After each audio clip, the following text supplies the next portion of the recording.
Hey there, class. Mr. Prusky here. Hope you're having a good day so far. We're doing 10.6 here in geometry. It's name of this lesson is find segment lengths in circles. Essential question is how do we find segment lengths in circles? All right, so segments of a chord, for some definitions here. When two chords intersect in the interior of a circle, okay.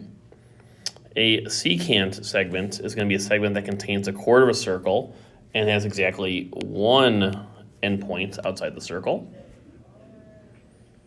An external segment is going to be part of the secant segment that is outside the circle. All right, so we're going to make a little drawing over here. I don't know if this will snap and make a circle for us. Does not look like it. So let's give this a try. It might take a second here. We got a circle somewhere. Circle. Let's try this. Nope.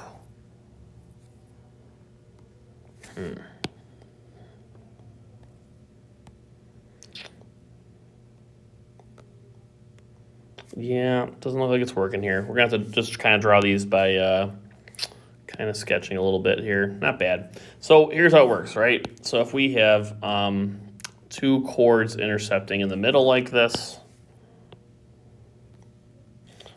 the way it's going to work, if this is X and Y, these two segments here, and these two segments we have are A and B, okay, kind of split in the middle there. The way it's going to work is XY is going to equal AB. These basically multiply together here, okay? These are intersecting chords. And again, this is different from 10.5 because 10.5 was about angles. This one's just kind of about segment lengths, okay? So these lengths are going to be have this relationship here, okay? Segment of chords theorem, so kind of like we talked about, we'll put EB goes here, and then EC times ED. All right. Okay, so and also in this lesson, we're going to have some kind of some factoring stuff going on here and some weird stuff, so might be a little bit of work, but we'll see kind of how it goes, okay? So for example 1, it says find ML and JK. We have these two segments here. I'll kind of highlight them. We have these two, and we have these two here, okay? And so the way it works is we're going to have X, so that's this little one over here, times X plus 5 equals, and then we have, and the other one would be, I guess, X plus 1 times X plus 3. If you want to pause and try to get some solving here, feel free. We're going to go through it in a second here. All right, so left-hand side. So usually we want stuff factored, but in this case, we're going to kind of distribute and combine stuff here because we're going to be canceling some stuff we don't really want, okay? So I'll multiply X times X is going to be X squared. X times 5 is going to be 5X. Over here, we're doing some kind of some foiling stuff or distribution here. We have X times X is X squared. X times 3 is 3X. 1 times X is X. And then 1 times 3 is going to be 3. Like terms, we'll kind of use just the same color now. We'll say we have X squared plus 5X equals, over here, X squared is fine. 3X and X are like terms, so we get 4X plus 3. Okay, now we need to do some solving here, so I want to get stuff kind of alone. I'm going to move the X squareds together by subtracting them, okay? These are actually going to both cancel. So we get 5X, move a little bit further to the left over here, equals 4X plus 3. Last thing I'm going to do is move that 4X over to get the 3 by itself and move all the X's together, so minus 4X. So we're going to get X is going to be equal to 3. And that's not what we're looking for. We're actually looking for these different lengths here. We're looking for ML, and we're looking for JK. So we're going to go over here and do that now.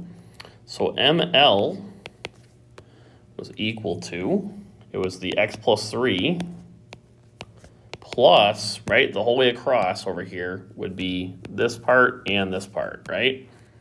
So X plus 3 and also X plus 1.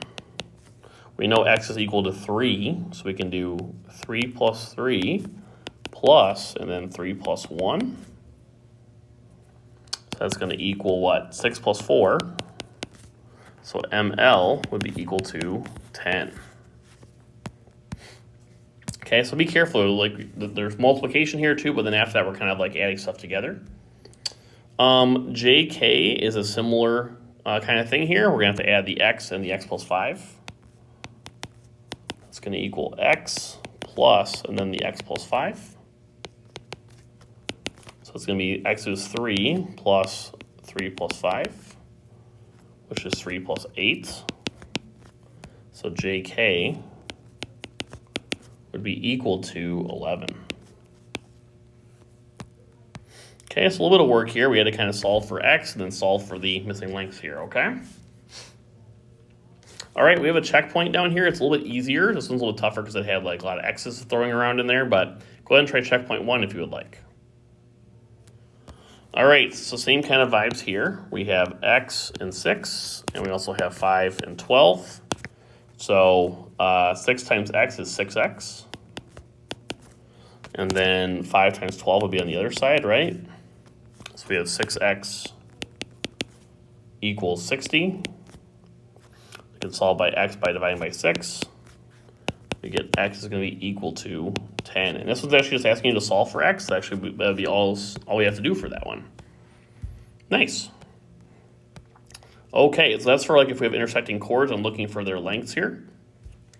For segments of secants, that one's a little bit different here. We're going to kind of talk about that one a little bit.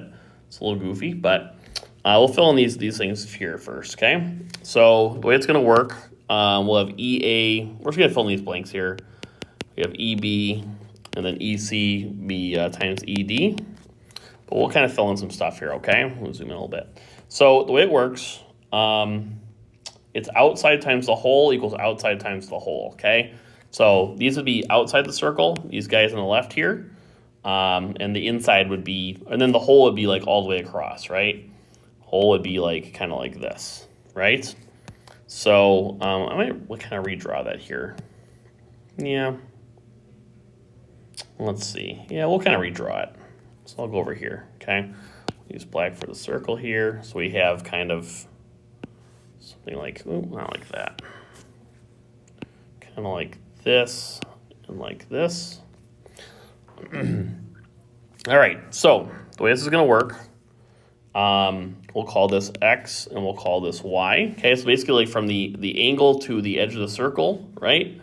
That'll be the outside, right? These are the outsides. And the whole thing would be like all the way across, right? That'd be like from basically from like, oops, stop it. No, thank you. Hopefully it's still recording. It'd be from like, yeah, this entire length right here. Basically the outside plus the inside, okay? So that's x and y, and this is A and B, right? The way this is gonna work, we should write the thing here. For secants again are, segments and secants are going to be kind of like a chord that goes past the circle a little bit. So it's going to be outside times the whole equals outside times the whole. Okay, so in this case, it would be like we would have x times x plus y is going to equal A times A plus B. Okay, it's a little tricky, but that's what that kind of means here. Okay, so basically what we would have, I kind of filling in down here. If I want to leave it zoomed out there, it'd be this plus this equals this plus that. Okay, this is all right up here. This is x plus y, and this whole thing down here is going to be A plus B. So it's kind of like a weird relationship, but that is the relationship there, is like the outside part with these kind of intersecting secants here outside the circle. It's going to be the outside part times the whole thing added together, and same thing for the other side, and that's going to be the relationship. All right, ready to go to the next page here? We'll see how this goes. Okay, So let's go ahead and try some examples here. So for this one, if you want to pause and give this a try before we go through it, feel free.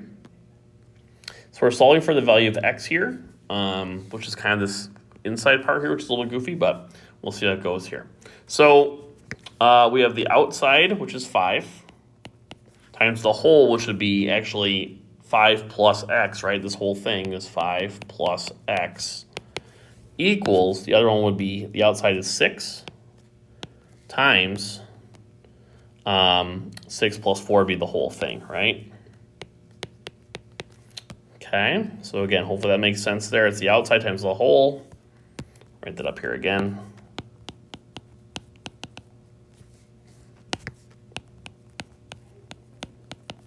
Equals the outside times the whole.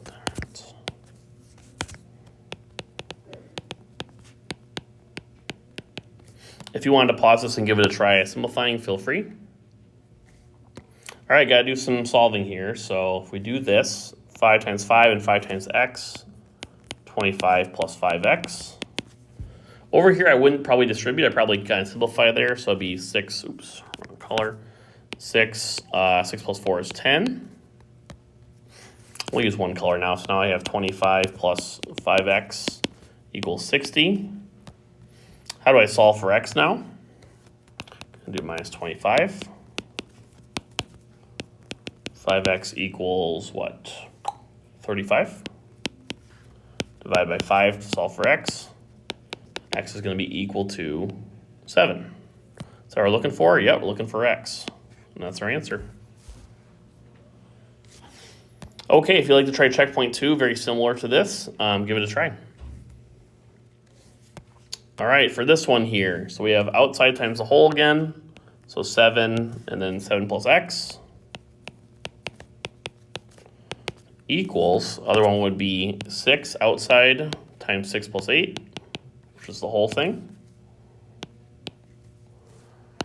So that's going to be distribute here. We get 49 plus x equals 8 plus 6 is going to be 14. So 6, oops, color, 6 times 14. So we have 49 plus x equals, what's that going to be? 84? That sounds right.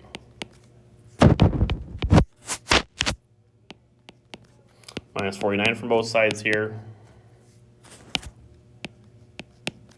So we'll get x equals, oops, actually I goofed up here.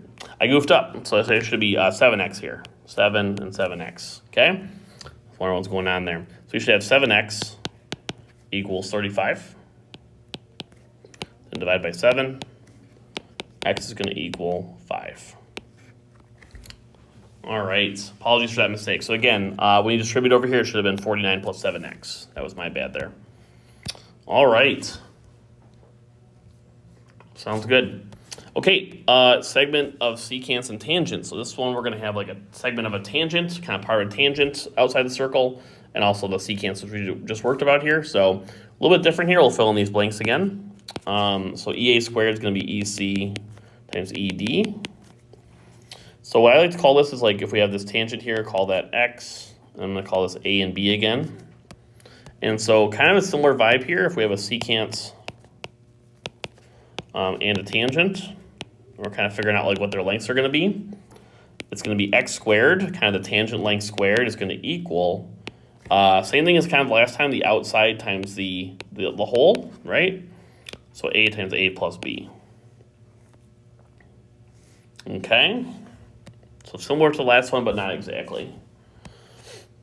Also down here, we're going to have kind of a similar vibe to like some factoring stuff. Might have to use some quadratic formula, which will be a good review for this one.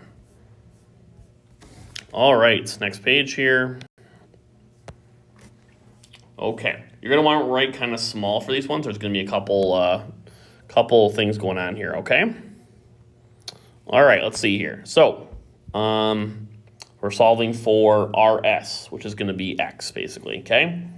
So the setup's going to be, we have 14 squared, the tangent part squared, is going to equal Then we have x, which is the outside, times x plus this 12 here. Okay. So 14 squared. Now we're doing some solving. If you want to pause and solve and see if you can factor, feel free, or use quadratic formula. So it's going to be 196 equals, we distribute over here, we get x squared plus 12x. Okay, so now we need to solve here. We don't really have, like, the x squares are not going to cancel here, and so I would probably get this equal to 0 and use quadratic formula. Factoring is probably not going to, it's not going to work here exactly because it's not going to be a nice number. So now we have 0 equals x squared plus 12x minus 196.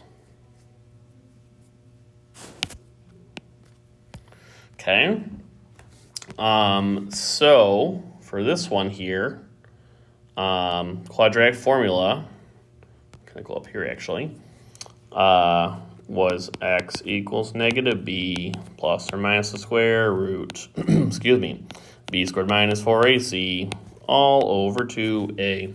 So that was really tone deaf, I apologize. But basically it was like saying to the tune of Pop Goes the Weasel was really kind of way I remember it here too, so remember that from when I was in high school, but apologies for that. I'm trying to keep it down here too in the LMC, but so we need to figure out what our a, b, and c is, right? So if it's ax squared plus bx plus c, we need to figure out a, b, and c. So down here, in front of the x squared is going to be our a, so a is going to equal 1. B is going to equal 12 in front of the x there, and c is going to be negative 196. If you'd like to try to plug in one of these, plug these into the quadratic formula and see how you do, feel free. You might get a positive a and a negative number here, and so keep in mind we're looking for a distance, and distance is never negative, so keep that in mind. We'll go through this in a second. All right, so it's x equals negative b, so b is 12, so opposite of 12 is negative 12, plus or minus the square root b squared, which is 12 squared, minus 4ac. Man, my voice is really scratchy. I very much apologize. Probably stop singing here now. So a is 1, and c is negative 196. And then all over 2a, and a was 1.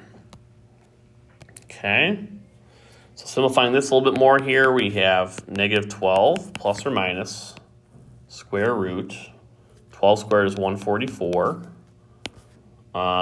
Negative 4 times 1 times negative 196 is positive 784. That's all over 2. So now I have negative 12 plus or minus the square root of 928 all over 2. And now with this, I'm going to kind of go over here and over here.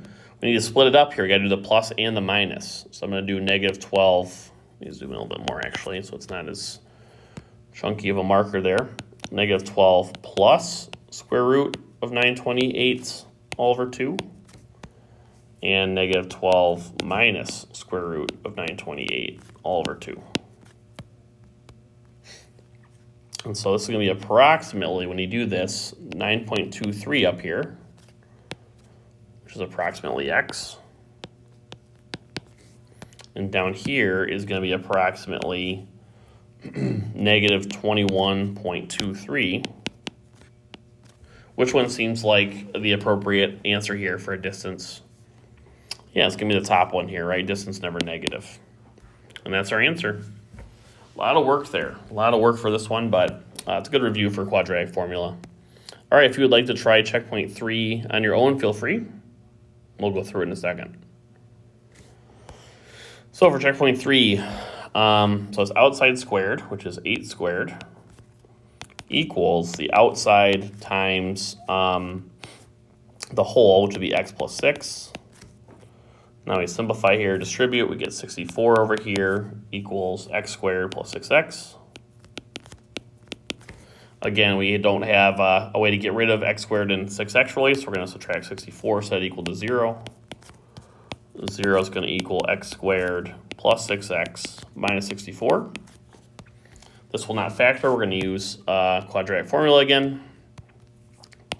X equals negative b plus or minus the square root b squared minus 4ac all over 2a. So a equals 1, b equals 6 in this case, and c equals negative 64. If you'd like to pause and kind of plug that in, feel free. All right, so we have x equals opposite of 6 is negative 6 plus or minus the square root of 6 squared minus 4 times a is 1 and c is negative 64 all over 2 times a, which is 1, plus or minus square root 36. It's 36 plus 256 all over 2. X equals negative 6 plus or minus the square root of 292 all over 2. All right, let me split it up here, do the plus and the minus. So negative 6 plus 292, square root of 292 over 2, which is approximately 5.54. And down here would be negative 6 minus square root of 292 all over 2, which is approximately negative 11.54. That's not good, so the answer is going to be about 5.54 would be our x value here, or jk. All right, I think that is it for this lesson here. Thanks for listening. Have a great day, and we will talk soon.